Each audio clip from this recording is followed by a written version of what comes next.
or leaning under, sorry, and then you're leaning over, right? Yeah. Okay. Nice. Rutgers. Let's talk about Rutgers. Greg Schiano. I like him. I try to like Greg Schiano. Kind of a scumbag, but I as a coach, that's it is what I'm coach. saying. That's what I'm saying. I try to like him. Okay. I try to like him. I give him the benefit of the doubt. Coaching at Rutgers, it's not an easy thing to do. Last year they were not very good. I don't really need to paint a picture, but Gavin Wimsatt was horrendous. Evan Simon was horrendous. The only good part about their team is probably their secondary, and they lose Christian Braswell, who's playing in the NFL. Avery Young, they lose. So actually, I think their secondary could still be pretty decent this year. But from the West, right? They draw Northwestern, right? They draw Iowa, and they draw Wisconsin. Okay, Iowa, Wisconsin, that's tough. Both of those on the road. Get Northwestern week 1. Nice little tune-up game there. Can't believe Rutgers gets a tune-up game in the Big Ten, but I guess everyone does. So if you're playing Northwestern, but 4.5. They won 4 games last year. How do we feel about over under 4.5? What are you thinking? And I'm not one that typically likes to tease lines or to buy a point, right? I think you're better off buying 3.5 and taking the over at minus 188. I would take that. That's so much juice. I know. But I will say, I think I don't see him winning less than 4 games. I think 5 is not an easy ask, but it should be the expectation. With this far in Greg Schiano, the offense was terrible. You talked about it. Gavin Wimsatt was horrible. All the quarterbacks they tried out there were terrible. Wimsatt was a highly recruited freshman that came in, was not supposed to play last year. He was also hurt. He looks a lot more healthy, a lot more faster, a lot better in spring. We'll see if that translates. He's got a new offense coordinator, Kirk Soraka, coming from Minnesota. Kirk Soraka comes back to the East Coast, where he's from. Their top 3 wide receivers are gone. Jaquay Jackson, probably from D2, is going to be their guy.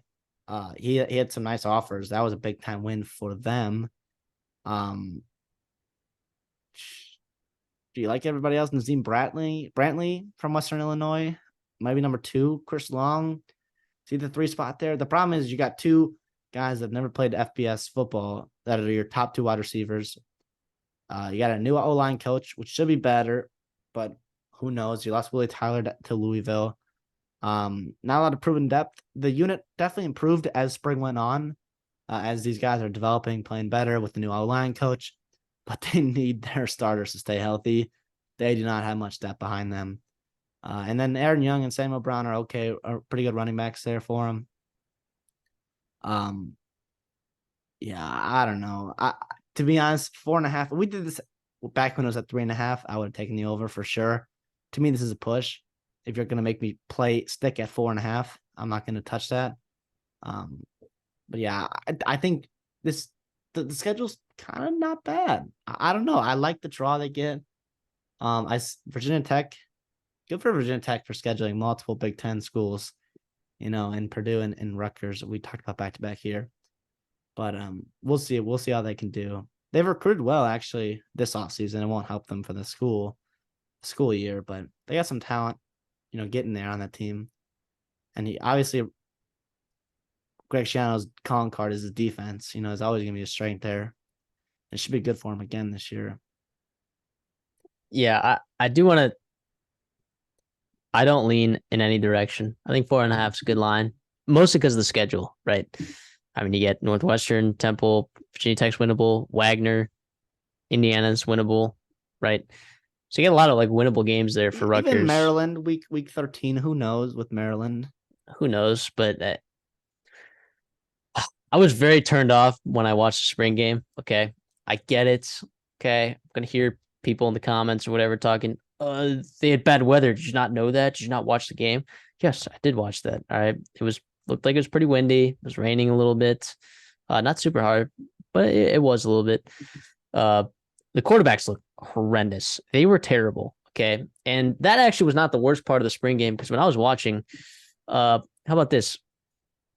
This is the second through the fourth possession, right? So I watched the first possession. It was actually a good possession. They went down, ran the ball very effectively, scored. Okay. I think Gavin Winstead was quarterback there. Or Evan Simon? No, it was Evan Simon, I think.